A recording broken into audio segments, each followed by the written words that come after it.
The agreement between Hind and Washi. One day, Jubair ibn Mutim summoned his slave Washi and told him that his uncle Tu'ay had been killed at Badr. He said, "What I ask of you is to kill Hamza in retaliation for your uncle." "I want an uncle against an uncle," he said. If he could accomplish this, Washi would have gained his freedom. When Abu Sufyan's wife, Hind, learned of this agreement, she met with Washi and informed him that she would also present him with gifts that he would be pleased with. The marriage of the Prophet and Zayd. Ubaidah, one of the three heroes who first appeared at Badr, passed away on his way back to Medina. His widowed wife, Zainab bint Huzaymah, gladly accepted a marriage proposal from the Prophet. She had long been known as a benevolent woman.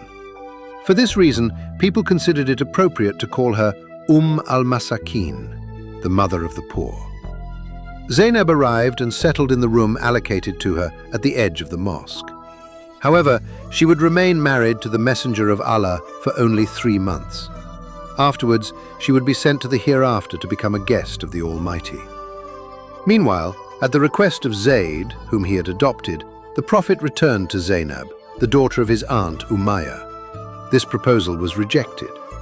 Because Zainab was the daughter of a very distinguished family within the Quraysh, and Zayd was a freed slave. However, in the verse revealed by the Almighty, it was stated that when the Messenger of Allah commands something, no believing man or woman has the right to choose otherwise. When this command came, Zainab and her family, helpless, said, "Okay," and they got married. But how long would this marriage, made with such feelings, continue happily? The Battle of Uhud.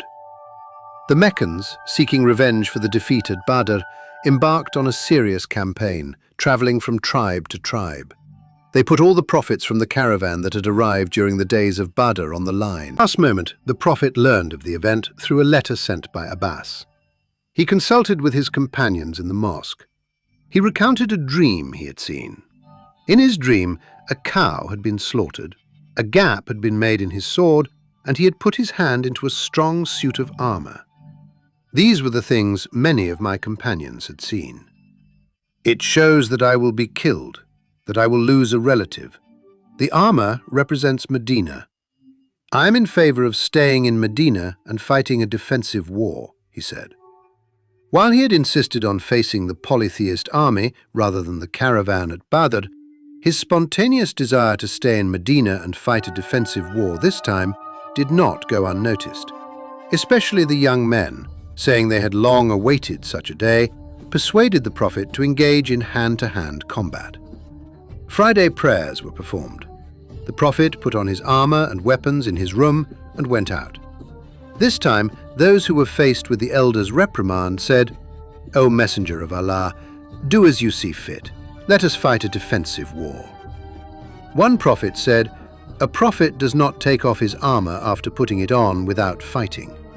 Now you must obey my orders." They set out in the afternoon. The younger ones were turned back from the road.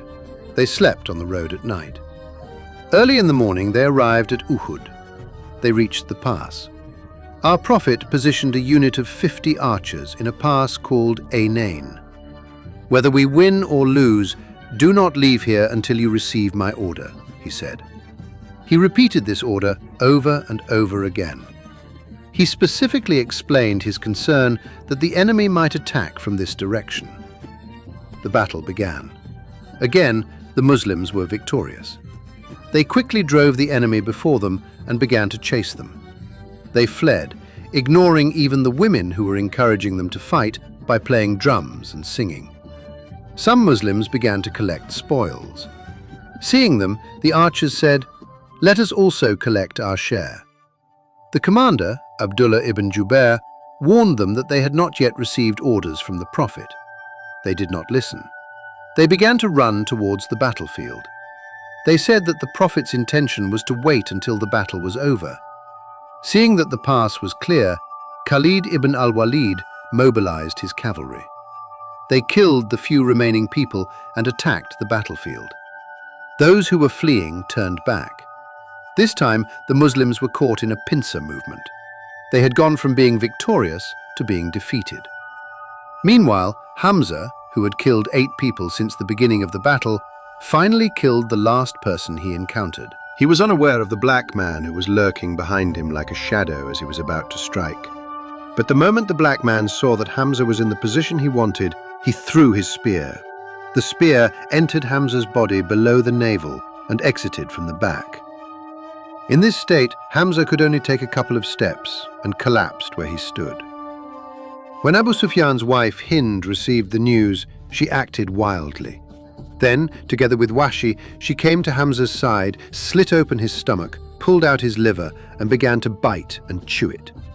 Then she cut off his nose and ears, tore them into pieces, strung them on a string, and made necklaces for his neck, bracelets for his hands, and anklets for his feet. The women who saw this did the same.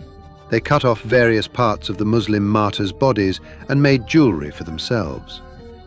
Meanwhile, the man who killed Musab ibn Umair mistook him for the Prophet and began shouting, "I killed Muhammad!" Some of the Muslims left the battlefield. They heard the Prophet calling after them.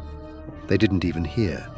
Another part of them saying, "Then there's no meaning left in life," was attacking the enemy. The fiercest battle was taking place where the Prophet was. Very few people remained around him.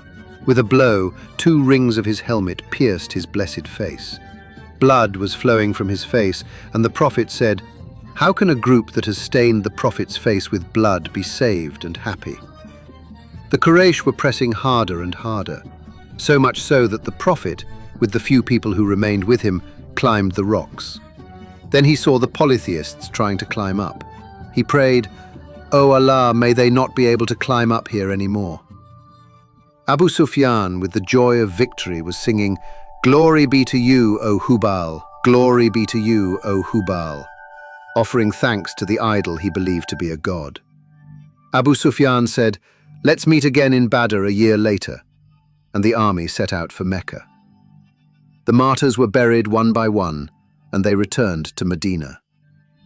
It is narrated that the Prophet Muhammad in this regard said, "Our brothers did not treat us fairly," intending to describe how the archers had turned a victory into a defeat. Indeed, had it not been for their greed, a perfect victory would have been achieved.